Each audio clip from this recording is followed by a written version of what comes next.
भारताचे एक सार्वभौम समाजवादी धर्मनिरपेक्ष लोकशाही गणराज्य घडवण्याचा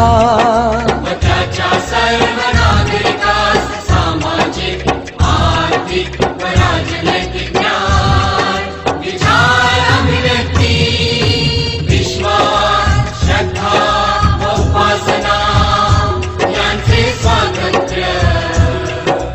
दर्जाची व संधीची समानता निश्चितपणे प्राप्त करून देण्याचा आणि त्या सर्वांमध्ये व्यक्तीची प्रतिष्ठा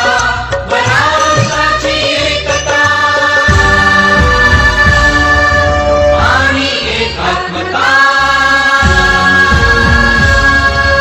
यांचे आश्वासन देणारी बंधुता प्रवर्धित करण्याचा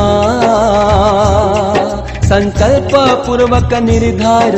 करून